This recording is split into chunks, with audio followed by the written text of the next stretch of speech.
This is something that C.S. Lewis wrote. He said, there is no safe investment. To love at all is to be vulnerable. Love anything, and your heart will certainly be wrung and possibly broken. If you want to make sure of keeping it intact, you must give your heart to no one, not even to an animal. Wrap it carefully around with hobbies and little luxuries. Avoid all entanglements. Lock it up safe in the casket or coffin of your selfishness. But in that casket, safe, dark, motionless, airless, your heart will change. It will not be broken. It will become unbreakable, impenetrable, irredeemable. The alternative to tragedy, or at least to the risk of tragedy, is damnation. The only place outside heaven where you can be perfectly safe from all the dangers and anxieties of love is hell. Or in other words, the only place you can keep your heart safe from any and every kind of grief or abuse or sadness or neglect or pain is a locked away, impenetrable prison of isolation. Really a self-made hell. Our life on earth is designed and made by a loving God who made us to be loved and to love. But on this earth, receiving love and giving love comes with risk, because for now, God has placed us on an earth with other people like us, humans, unpredictable, imperfect, incomplete, often needy and afraid. We want to love them, and we want to be loved by them, but dare we? If you're a follower of Jesus, committed to obeying his commands and becoming like him, you have chosen a hidden path into the risky ravines of love. God so loved us that he sent his only Son into this world to save us from perishing, from everlasting destruction. So Jesus entered a world where he was rejected, despised, insulted, abused, betrayed, where he faced hunger, exhaustion, pain, and even death. Why? Because of love.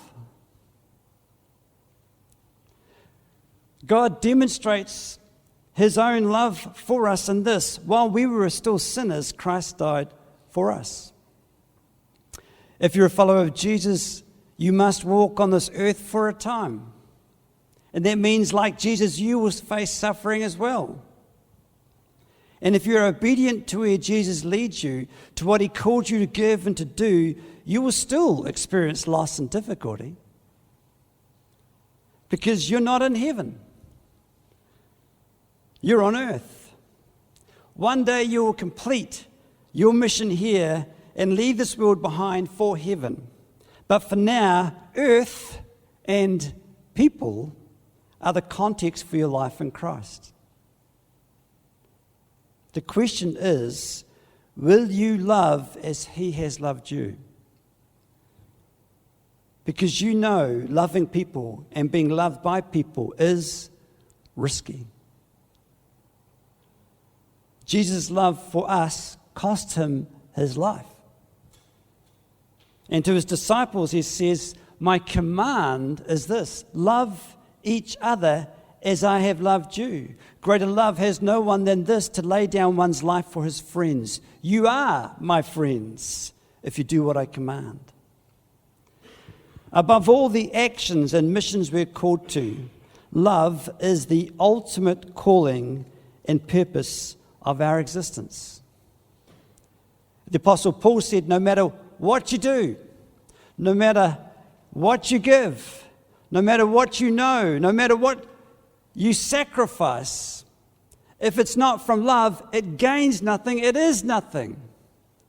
One of the most profound statements, surely.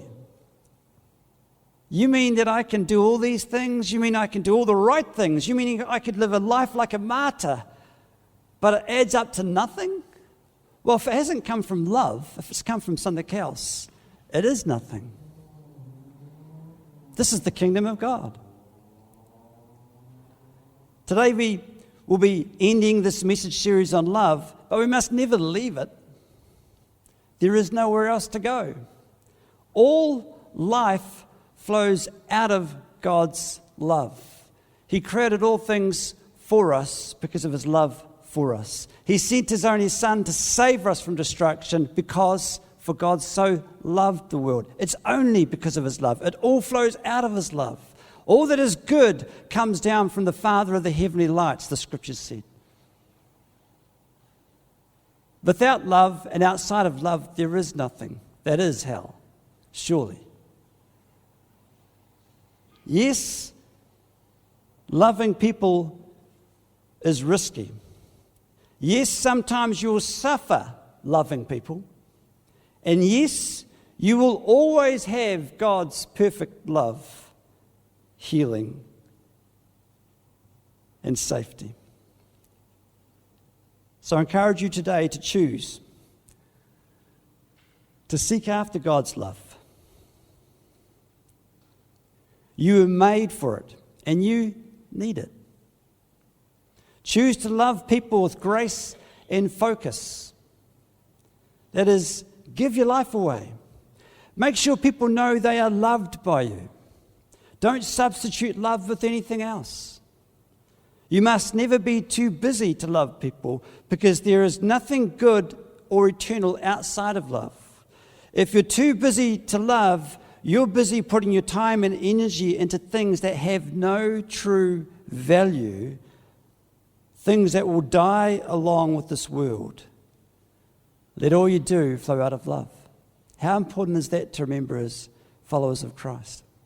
If we're too busy to love, we're too busy with the wrong thing because there is nothing outside of it that has value. And third, choose to grow in love, grow up in love. Last week, Judy Baker gave us some insights into our inner workings and how we can grow in and from God's love. That is, we don't begin life with or in mature love. We must be nurtured in love, choose to grow in it. And that's not straightforward, is it? In our childhood, our hearts are forged through our relationships with people. Our hearts are forged through our relationships, our interactions in community and family. Is that good or is it bad? Yes, it's good and bad. Why? Because people are like us, human, unpredictable, imperfect, incomplete, often needy and afraid. The reality is, no one gets through this life unscathed. We experience many good things, but we also experience things that are wrong, untrue, painful, sinful, neglectful, even grievous. What did you do with those things?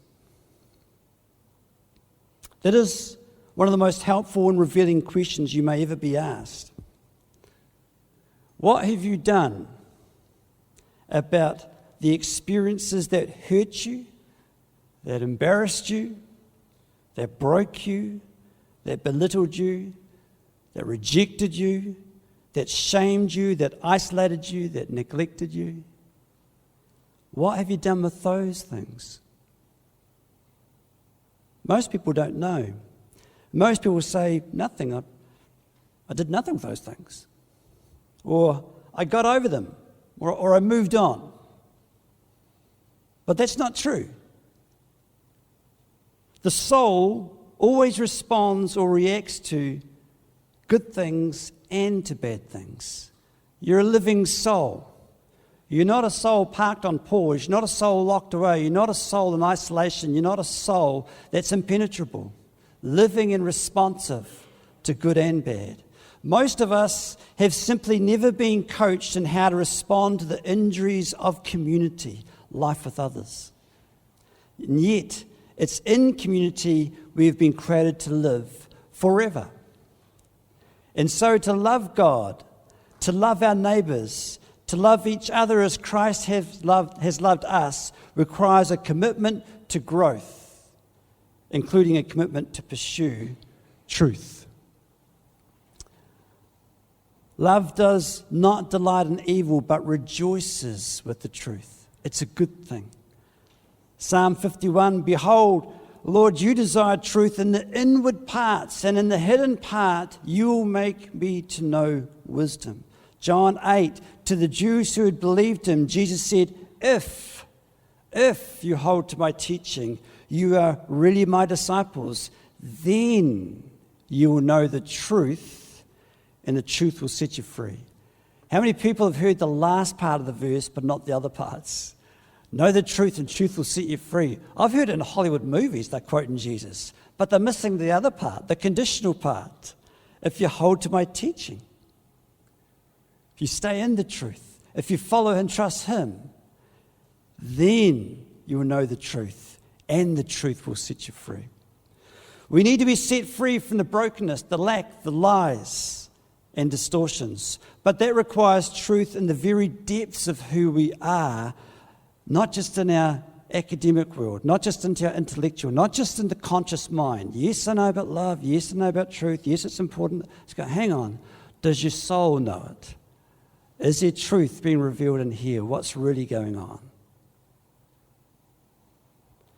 And we have to have a commitment to follow Jesus in this, because he is the master surgeon of the soul. And truth answers some of the questions that we're too afraid to ask. Why do I react the way I do? Why do I fear the things I fear? Why do I avoid certain people and run to other types? Why do I deny certain basic needs in my life? Why do I pursue things in unhealthy ways? Why can't I talk about the things that trouble me most? Why do I strive or give up too easily? Why do I feel the way I do? Why do I do the things I do? Why? And maybe the toughest question of all, do I really want to know? Or do I just want to get on with things? Just got things to do, things to achieve, things to get, things to experience. To really love God and love others, we must be free to receive love and free to give love. But so often we find that we're not that free. We're stuck in behaviours, beliefs, and feelings that limit our ability to receive love and give love. We must choose to, as it says in 1 Corinthians 13, rejoice with the truth, rather than fear its empowering, freeing surgical work. So often, we've got a subconscious activity going on, a pattern, that actually doesn't want to go there. We're resisting truth. We want to keep parts of our hearts closed from God. We don't want to broaden the open. We don't want light in there. There's things there that we don't want to see again. We don't want to hear again. We don't want to feel again. Please don't make me open that door, Lord. And so we stay trapped by our own choice. We need to trust God's love, that where he shines the light of truth in our hearts, he will not be doing that to shame us or abuse us or expose us or abandon us, but instead, the grace of God's love reveals the truth of what is broken or missing in us, the truth of God's power to heal us, and the truth of God's wisdom that makes us whole. We can trust his love. When you leave here today, will you want to just get on with life and leave the past behind? Or will you invite God to illuminate all the rooms of your heart? Will you give God permission to do a deep work in you of deliverance, of healing, of restoration? It's our last message on this series, but that's a pretty important finish point, is what we will do about this. Because you already have a plan for your life. You already have a program, a pattern of living. You've already got things to do after the service and through this week.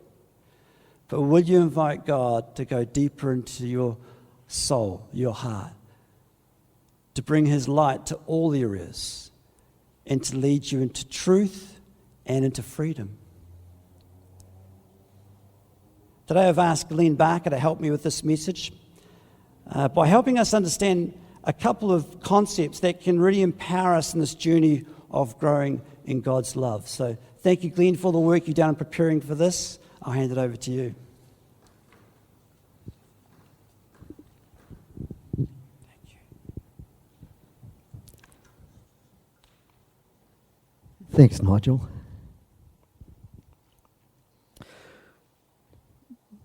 Yeah, so last week Julie spoke to us, and we're going to have this slide up in a minute, but I don't know if any of you remember that picture of the tree. So I'm going to talk a wee bit about some of that stuff, especially about the core beliefs part of it. So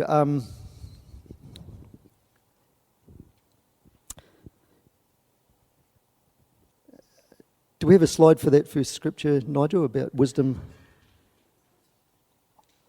Oh, look at that. Thank you. So it says in Proverbs 4 verse 7, wisdom is the principal thing. Therefore get wisdom, and in all you're getting, get understanding. A couple of years ago, I had the privilege of attending a pastoral counselling course which was run by Richard Black, who many of you all know. He's spoken here a couple of times, from Mind Health. And so I just want to acknowledge his wisdom and teaching before I dive into this today. And first of all, I'd like to point out that we're all on a journey together. We're all broken vessels, or as the Bible puts it, we're like jars made out of clay. Perhaps if we'd all grown up in a perfect world with perfect parents and a perfect childhood, etc., things would be different, but they're not. So in a very real sense, we're all on a road to recovery. And as believers in Christ, we're being transformed from glory to glory into the image of God's Son, Jesus. So last Sunday, Julie said, what we interpret experiences to mean growing up determines what we believe about ourselves. And these deep beliefs are what Julie referred to as our core beliefs. And if we have a look at the slide up there, if you look across on the right, core beliefs, and it's pointing to the just below the surface there, underneath the ground. They're sometimes called basement beliefs or deep beliefs. So I want to talk about how do we come to our core beliefs and how do they get confused or polluted, and why are they so important? So let's start with the basics by having a look at how we're designed. And there's a diagram that we're going to put up there that hopefully it's really simple, but for me it was like a light switching on. And most of you probably already know this stuff, but sometimes there's just bits that you see and you think, right, that makes sense. So this is something that Richard put up on the first day of the course, and it's basically that we're essentially made up of three distinct parts: the body, the soul, and the spirit. And our spirit, it's not something we sort of talk about much, in the Western world. It's it's out there somewhere, but, what is our spirit? So the definition that Richard gave was that our spirit is the I am of who we are. It's the essence and reality of who we are. In short, it's our identity. And because everything else, our thoughts, our feelings, and ultimately our actions, flows out of our spirit, it's not hard to see why our core beliefs are so fundamentally important. And here's another diagram up here of how it works. So it flows from the inside of us out into our actions. So where do our core beliefs come from? Do we choose them? Are we just born with them? Can we change them, modify them? And if so, then how do we do that? Well, as Julie alluded to last week, our core beliefs are formed over time, especially as we develop during childhood by our life experiences and our interpretations and reactions to those experiences. So let me give you an example.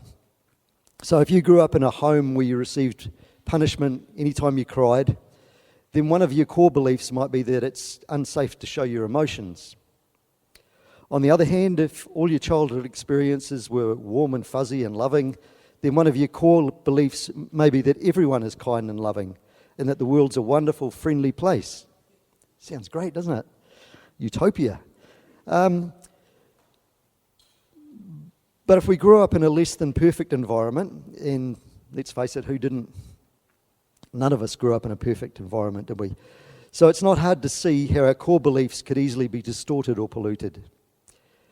As we navigate life, we rely on our core beliefs, whether consciously or unconsciously, to make important decisions on how we live out our lives. The problem is, our core beliefs are not necessarily true. And it says in Psalm 51 verse 6, and I've used the Legacy Standard. Did anyone know there was a Legacy Bible? Nigel, did you write this, or? You didn't mention it to the overseers at all, that's also, yeah. All right. It says, "Behold, you delight in truth in our innermost being, and in the hidden part you will make me know wisdom." And I believe that the psalmist is saying that God, our Heavenly Father, also wants us to have truth in our inmost being, in our I am place, in our central core, that's our identity, the truth. So if our core beliefs are so important, then how do we access them, and how can we change them? Well, let's look a bit more at how we form these beliefs in the first place. As I mentioned before, core beliefs develop over time, usually from childhood, as we experience significant life events or circumstances. And as we go through these significant events, we tend to interpret these events and assign meaning to them. We allow them to inform our understanding of our environment and of ourselves. And it's kind of like a game of join the dots. Did any of you do that when you were kids? You get this page and it's got all these dots on there and you join them up. And then, of course, you've got no idea what it's going to be, have you? I mean,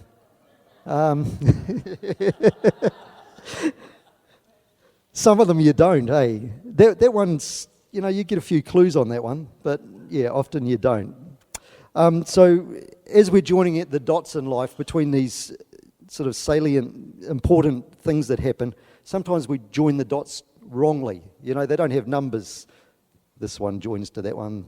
Oh, so you're a great person, and all the rest of it. So sometimes we look at all the bad events and we join the dots for those and we think, ooh, yikes. Doesn't look good. And that affects, because everything flows out of that affects how we feel, and it affects how we behave, and causes us grief sometimes, eh? So we don't always get the joining of the dots right. So who's ever looked at a constellation up in the sky? Anyone? I'm sure most of you probably have at some time or other. So basically, it's a group of stars, and someone's assigned significance to them by joining the dots. And I don't know about you, but unless I actually knew what I was looking for, I don't think I'd ever be able to identify any of the so-called clusters of stars. And in reality, they're not really a cluster of stars at all, are they? And I was just thinking, I saw this ad on TV last night of Ancestry.com. Has anyone ever seen that? And it's like there's a whole lot of bits of paper or something, and they're all just random bits of paper until the camera comes round into exactly the right place, and they form a face, a picture. you know. And it's a bit like that with the stars, you know. We see them from here on Earth. I don't think anyone else has sort of been out. Has anyone been out in space at all? I'll talk to you later. But where am I going with this? So these clusters of stars, they just appear to be grouped closely together because of where we're viewing them from. In other words, our perspective gives us a certain picture, but it's not reality. It's a distortion of the truth. Because the truth is, those stars could be millions of light years apart. And it's often the same when it comes to joining the dots in our life experiences. We can so easily misinterpret the meaning of any given experience due to a wrong perspective, and so we arrive at a wrong conclusion. So let me give you an example. I may conclude that because a certain person looked at me a certain way, they think I'm really ugly. I know that's hard to believe, but... And if that only happens once, on a good day, when I'm actually feeling pretty good about myself, then I'll probably just shrug it off and think, well, that's their problem. But if something like that happens again, you know, and it happens a couple of times or more, then I may start to make a connection between these events, even though I may have totally misread the situation. They might have just had something in their eye or something like that, and they sort of, you know. And I'm thinking, am I that ugly? But the fact is, there could be 100 different reasons why this person's acting in a particular way. But if I connect enough dots together, then I may conclude that, yeah, I am ugly, which may eventually lead me to believe, because I'm ugly, I'm unlovable. And that's kind of how it works with joining the dots. Once again, what we have, though, is a distortion of the truth. The truth is, I am lovable. I've just joined the dots. I've joined the dots incorrectly and come to the wrong conclusion. Perspective is often what causes pain, and this is something that Richard Black said too. Perspective is often what causes pain, but perspective is not reality. The problem with perspective is it isn't always right. So what can we do to change this, what's called in psychology, a cognitive distortion? Well, perhaps the most helpful thing we can do is to change our position. There are helpful perspectives that can be found from viewing things from a different position. Has anyone here ever been to a house of mirrors, or perhaps you've seen them in movies where there's all those kind of curvy mirrors and things get really weird? Nigel, did you have that? Yeah, this is what Nigel uses every morning. This is why he looks so good. We've got... Oh, that's scary. Okay, so there's two sides to this mirror, and Rose and I are staying at my sister's at the moment, and she's got one of these. And one day I flipped it over. You know, normally you're looking at that side and things look really, you know, not really good, but because they never look that good as you get a bit older, do they? But you flip it around, and it's got this concave thing on the other side, and it's like, far out. There's serious damage here, you know. The years have taken their toll, you know, and as you get older, if you're a man, you start to get hairs growing where there's, you know, never used to be hairs growing, and all sorts of funny things going on. Loose, flaky skin, and I don't have to go into all the details. It's horrible. It's horrible. But, so that's kind of how the House of Mirrors works too. It's got these crazy mirrors. And so what happens is that the mirrors are purposely designed to give it a distorted image. And so just a quick explanation scientifically, if you like. Concave and convex mirrors alter the way light is reflected, so we get a drastically altered shape. So bodies that look short and round, which is probably a bit like mine looks anyway, you know, they can look long and tall or twisted and squiggly. You know, it just changes everything. And what we see in these mirrors, though, is not reality. Again, it's a distortion of the truth. But it's also a really good illustration of what I'm talking about here. So to get a proper perspective on reality, we need what we call a trusted mirror. Okay, it's one that clearly reflects back to us what's true. It reflects the truth. It's undistorted. So in life, where can we get such a mirror?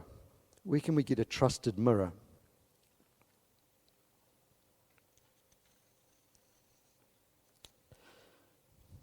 Just while you're thinking about that, I'll just work out where I am in my notes here.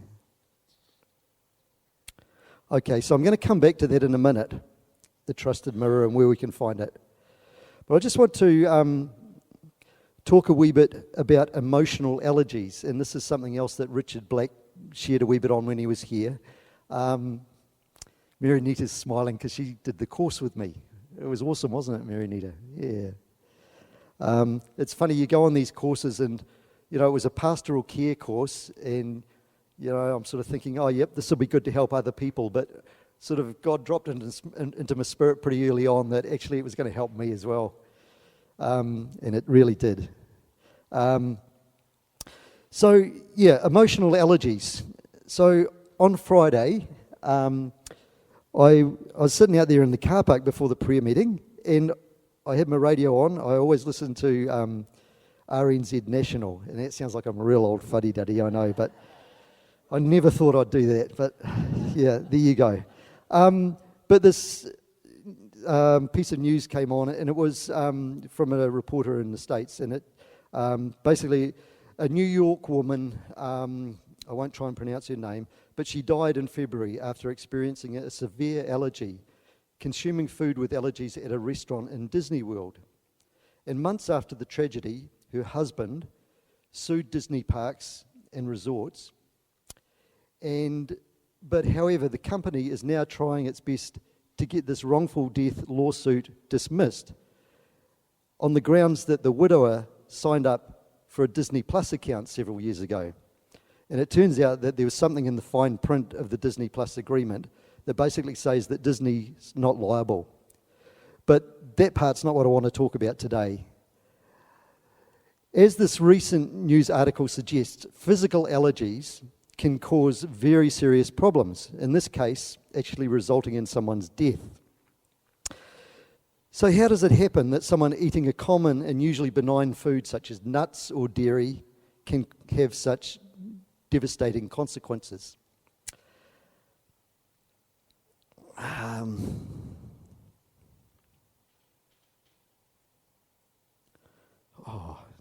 I looked up at the wrong point there and I've lost my my place. Okay, why does it happen? It happens simply because a person's body overreacts or underfunctions when exposed to a particular substance. And the irony of this is that it's not the substance itself that's the problem. The substance itself, in this case dairy or nuts, is not dangerous to most people. It's an individual's reaction to them that's the problem. And that's why the solution to it is to administer antihistamine, which calms the body's reaction. In much the same way, we can also have emotional allergic reactions. Just as our bodies may be allergic to certain foods, such as dairy or nuts, etc., so our emotions may react to certain feelings. These might include such things as feeling unheard, feeling humiliated, rejected, disappointed, inadequate, feeling like we're missing out, excluded, abandoned, insensitive, out of control, failure, unloved, and the list goes on and on. You can probably add your own ones in there. And like a physical allergy, it's not the feeling itself that's the problem. It's our reaction to what we're feeling that's the problem. Emotional allergies are not feelings, they're beliefs. But they connect us to certain emotions. And they can be negative emotions like shame, loneliness, despair, fear, etc.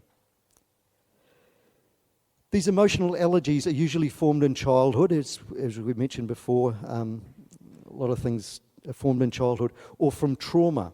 Anytime a person didn't have the emotional resources they needed to interpret or cope with what was occurring.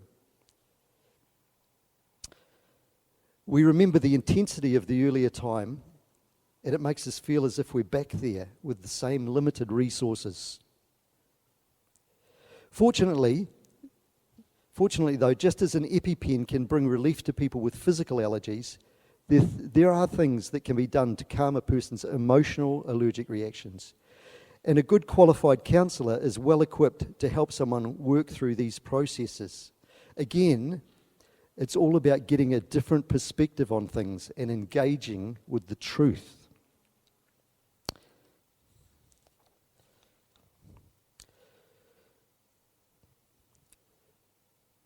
So we really need to pursue the truth, and we need to pursue what God says about us.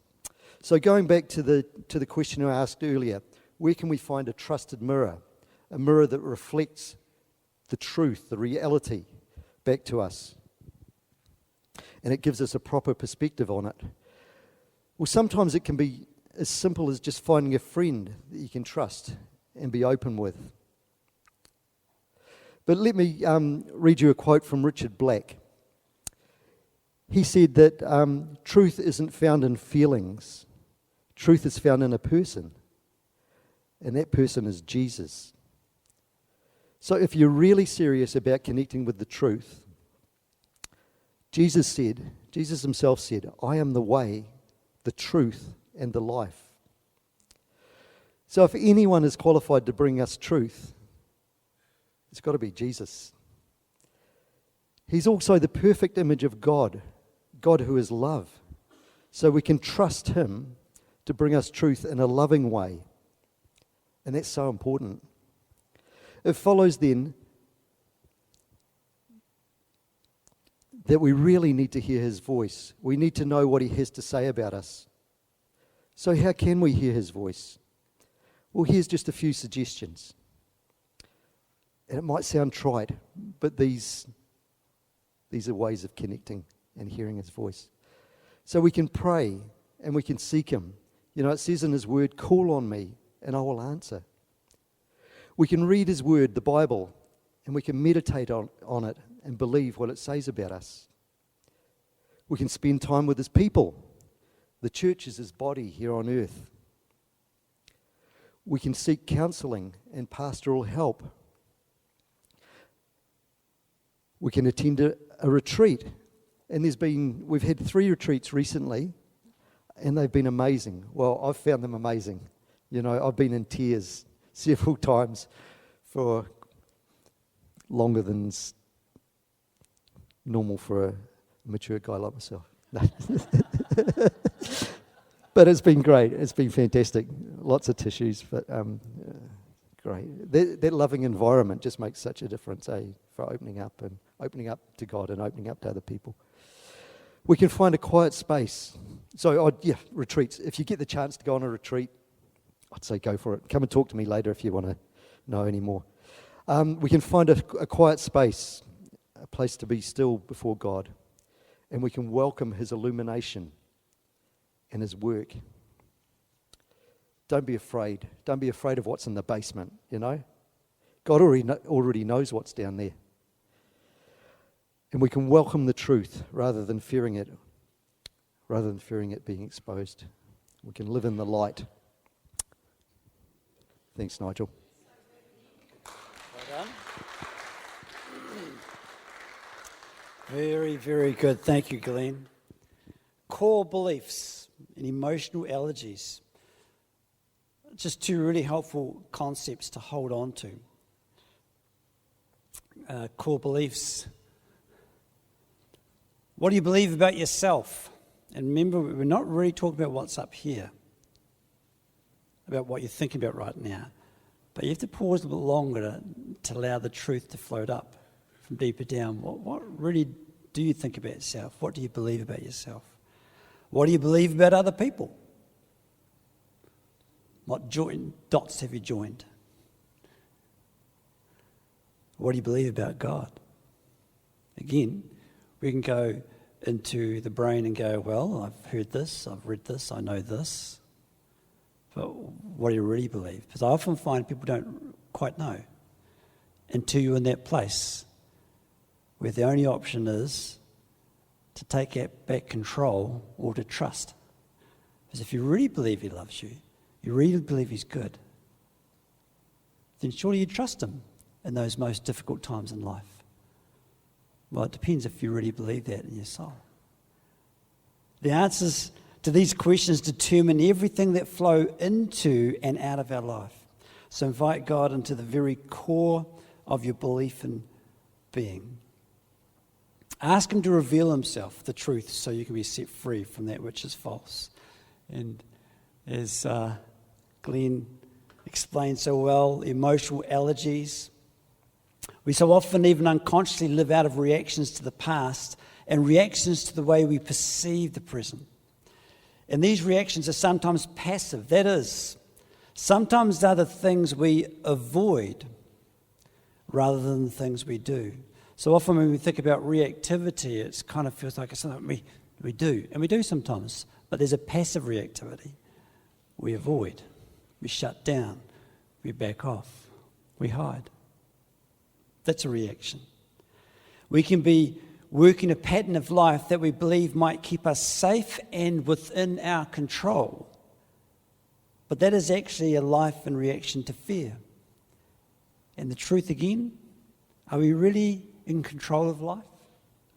Are we sovereign and masterful? So much of our life is striving to keep us from what Julie called unbearable feelings. Trying to avoid certain feelings from our past that we never want to experience again. And that makes sense, doesn't it? Sometimes we don't even remember the experience, the event. But our soul remembers the feeling. And I'm never going to let that happen again. I'm never going to be in a situation where I ever feel that way again. And that kind of reactivity keeps us locked down. And quietly, subtly afraid. And there are the false beliefs that cause allergic reactions. We believe something will cause us harm or make us feel a certain way that we don't want to feel or cause us loss. So we explode or we run or we manipulate others or we break down or we hide or we strive in our work and in other things. Sometimes our perspective is so distorted that we react to and run from things that are actually good. Like people who God sends to help us. Maybe even to God himself. When you're reacting to things, you're not getting free from them. They control you because you're living out of reaction to them.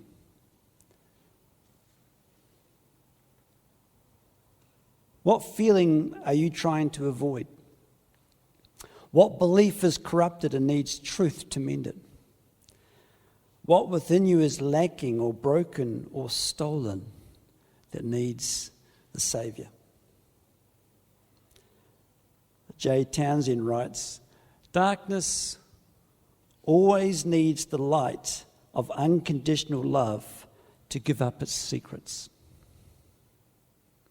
You know, the things that were pushed down deep weren't buried dead, they were buried alive, and they continue to have power.